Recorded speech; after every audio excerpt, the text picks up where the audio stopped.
You don't want to feel this at all. You rather tell yourself these lies than live and be fucking authentic. The last thing you want to feel is, in this video, I'm going to explain to you why you are still stuck in depression. And if you watch this until the end, I promise you that you'll have an understanding about depression that you never had before and you probably haven't seen anywhere else.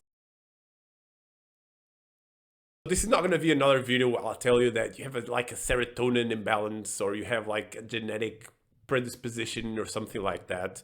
And by the way, I'm no medical guy, but I do have experience with depression for many years. To be honest, I was the most depressed person I know. So if I was able to handle this and have this deep of an understanding, I'm sure that I can at least give you some value that you previously didn't have. So anyways, the biggest thing with depression, and maybe you don't even realize it that you have, is that you feel stuck. Like you wake up, drag yourself to school or to work. Everything feels like a huge mountain of effort. And so most of the time, you don't want to have to do anything. Your favorite activity is like sleep.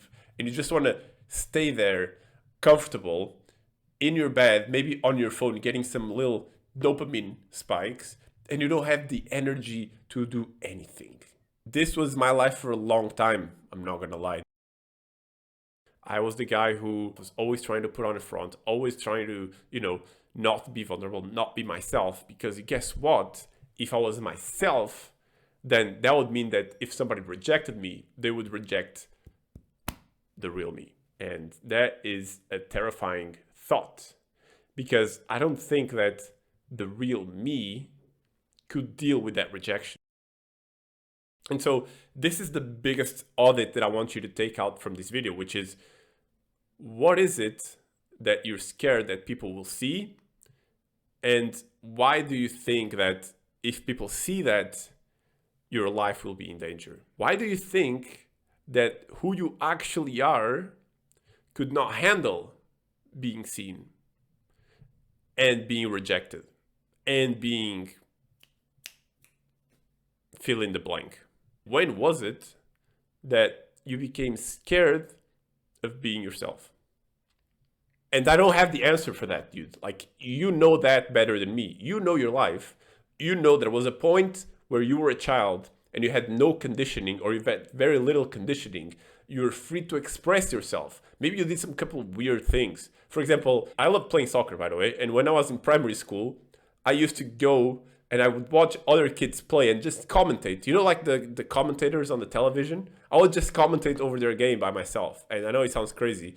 And I remember this time where one of the kids looked at me like, what the fuck are you doing, dude? You're just commentating over a game? Like, shut up, you're being annoying. And like, I remember that moment and I kind of like internalized it. Like, oh shit, maybe I'm being annoying. Like, I think it was one of the first times I felt self-conscious. I didn't realize it, but at the time I was being vulnerable. Like, I was doing what I wanted. I was commenting, even though it was kind of weird. And then some guy shamed me for it. And so these couple of moments that happen in your life are dictating these reasons that you're scared of being vulnerable. This is just a very tiny example.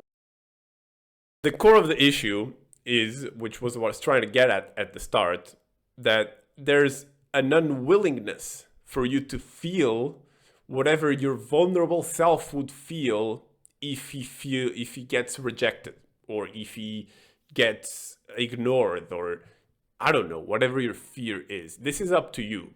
But there's an unwillingness to feel this. You don't want to feel this at all. You don't want to feel this for anything, dude. Like, you're just, the last thing you want to feel is fill in the blank from your previous audit. And you want to feel it so little that you tell yourself this story that you are a loser, or that you are someone who is not worth, I don't know, pursuing, or someone who is destined to be alone, or somebody who's always at the bottom. You are so scared of feeling something that you rather tell yourself these lies than live and be fucking authentic. So the only way out, the only way you can ever get out of that state is to be vulnerable and to be like, I accept whatever I feel, I honor it, and I'm there for myself. This can be actually something you can proactively work on. You can actually go out and trigger yourself. You can actually maybe go and hug a stranger, maybe compliment a stranger, tell them, hey, your shoes look good.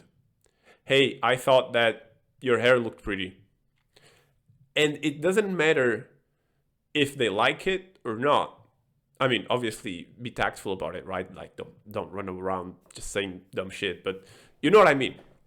Like, my point is, you gotta be vulnerable, and you gotta allow yourself to feel whatever comes from the other side.